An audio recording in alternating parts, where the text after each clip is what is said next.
Okay, quick question on that second जो आपने ना ट्राइग्लिसरीन, तो सारे जैसे ऐसे बहुत सारी ऑयल कंपनीज हैं वो लिखती हैं कि हार्ट हेल्दी ये बहुत सारे अलग अलग हेल्दी हार्ट वाला कंसेप्ट गवर्नमेंट ने बैन किया बहुत दिन पहले से।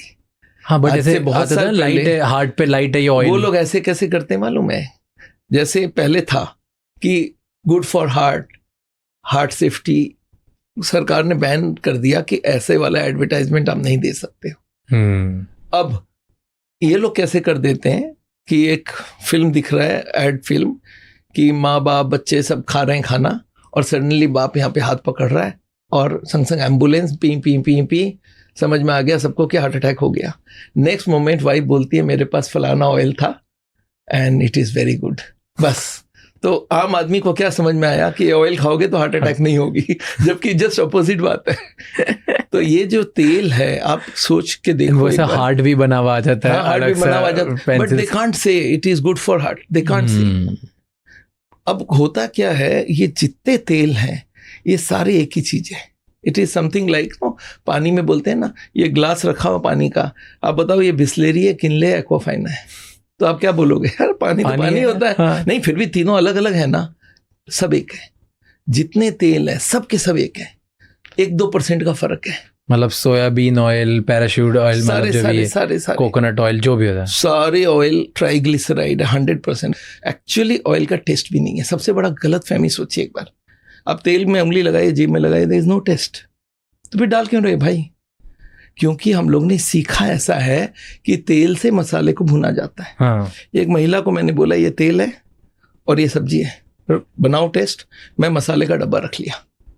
बोलता फिर कैसे बनेगा? मैं बोला क्यों, तेल का टेस्ट है ना आपका? बोलता नहीं है इसका टेस्ट। मैं बोला फिर यूज़ क्यों कर रहे हो?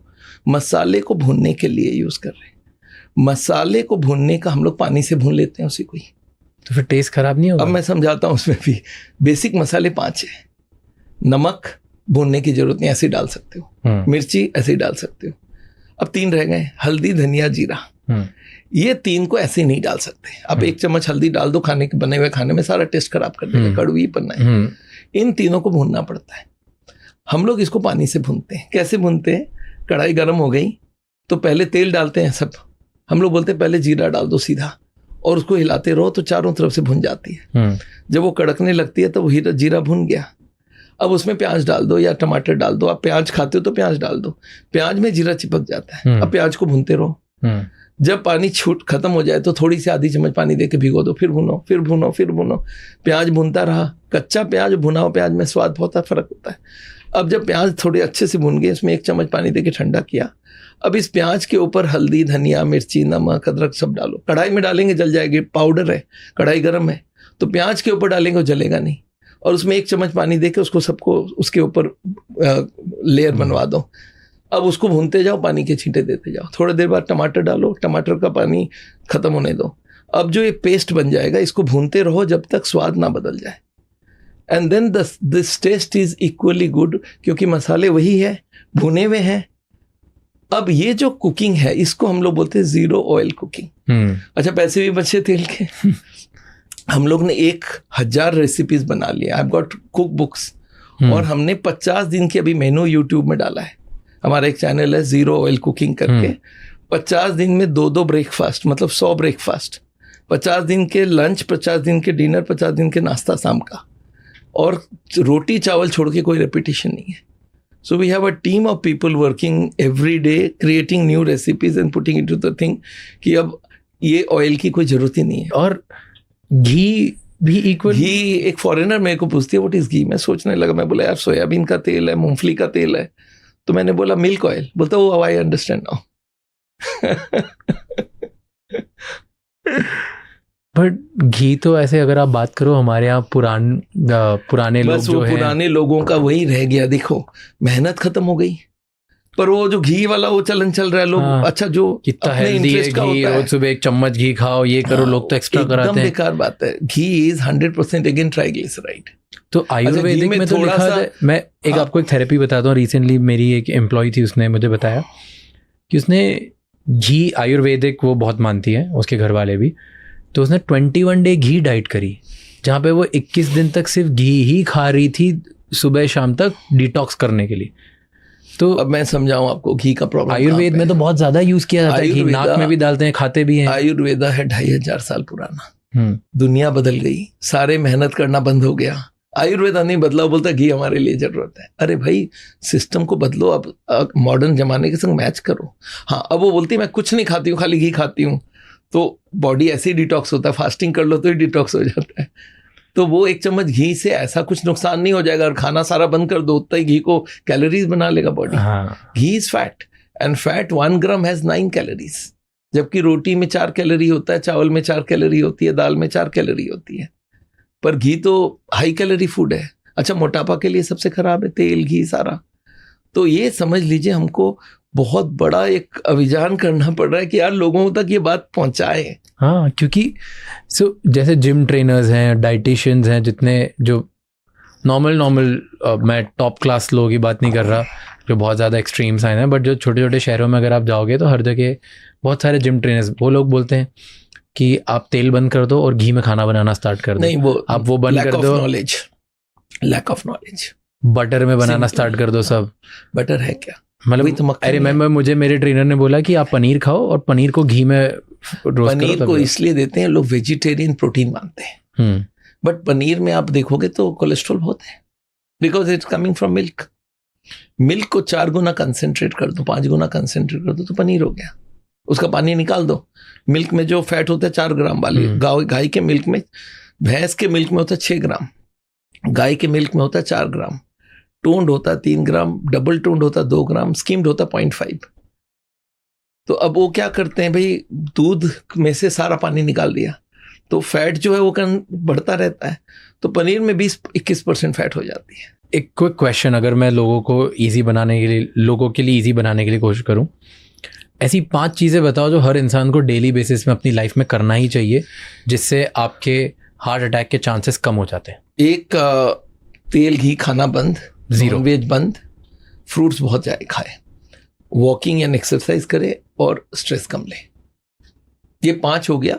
उसके बाद 2-4 और अगर ऐड करने बोलेंगे तो हम बोलेंगे स्मोकिंग, टोबैको, जर्दा, ये सब बंद कर दो, और हो सके जितना मिल्क एंड डेयरी प्रोडक्ट कम कर दो, और मोटापा हो तो उसको कम करो। These are next line of treatment. Okay, so आप जैसे डेयरी प्रोडक्ट्स की बात कर रहे हो, तो एक वेजिटेरियन इंसान को प्रोटीन की ज़रूरत पड़ती है, और हर कोई बहुत ज़्यादा वेजिटेबल्स खा नहीं पाता है, तो लोग आजकल प्रोटीन सप्लीमेंट्स लेते हैं। नहीं, उसका भी ना थोड़ा मार्केटिंग हो रहा है। मैं आपको बता दूं, हमारे पास दाल है और सीरियल्स हैं, सब में अच्छा खासा प्रोटीन होता है। कोई भी सीरियल लो, चाहे आप रोटी लो, चाहे आप चावल लो, इसमें 10% प्रोटीन मिलती है, और दालों में 15 से 20% प्रोटीन होती है। तो अगर दाल 10-20 तरह के दाल हैं, आप अगर मिला के लेते हो तो आपको मिल गया बहुत। मिलेट्स में भी काफ़ी प्रोटीन होता है, तो प्रोटीन को दूध से लेना कोई ज़रूरी नहीं है। मैं आपको बता दूं, हम लोग के यहाँ तो दूध बहुत चलता है। एक वर्ल्ड में एक कम्युनिटी है जिसका नाम है seventh day Adventists. Okay, there'll be lot of churches of the Christian community है, they for them all the non-veg, they are vegans. Okay, all the non-veg is gone. Milk वो नहीं खाते हैं, उनके वहाँ अगर खाने में पूरा दे दिया आपने, एक बूंद तेल दूध डाल दिया तो उठ जाएंगे खाना छोड़ के। बोले ये भाई आपने हमें सब गलत खिला रहे हो हमको। And they have hundreds of studies on them. They have the lowest heart attack rate in the whole of the world. और एक बता दूं, फिनलैंड एक ऐसी कंट्री है, वहाँ पे एक बहुत बड़ा ट्रायल रिसर्च किया गया था। पहले वहाँ पे एक नॉर्थ कैरेलिया करके स्टेट है, वहाँ पे एक डॉक्टर ने अपनी चालू की कि नॉर्थ कैरेलिया के एक आदमी को हम एजुकेट करेंगे कि फैट, डेयरी, ये सब कट करो, स्मोकिंग बंद करो, वॉक करो, ये सारा। And he showed in the next 5 or 7 years 85% heart attacks had gone down. अब मेरे को 2-3 चीज़ें और पूछनी है कि इसके सिम्टम्स क्या होते हैं। एक इंसान कैसे जान सकता है कि मुझे हार्ट अटैक होने वाला है? हार्ट की मेजर प्रॉब्लम है कि 80% ब्लॉकेज तक कोई सिम्टम भी नहीं होती है। जिस दिन आदमी बोलता है मुझे चलने में छाती में दर्द होती है, या सांस फूलती है, या चोकिंग होती है, the blockage is already 80% done. हाँ, हार्ट अटैक से पहले अगर ये ध्यान रख ले तो रोक सकता है वो, जाके डायग्नोसिस करा के देनी से टेक केयर। कुछ लोगों को जिसका पर्दा 50-60 में फट जाता है, उसको तो पता भी नहीं चलेगा, सिम्टम्स ही नहीं होगी, एक साथ ही हार्ट अटैक होगा।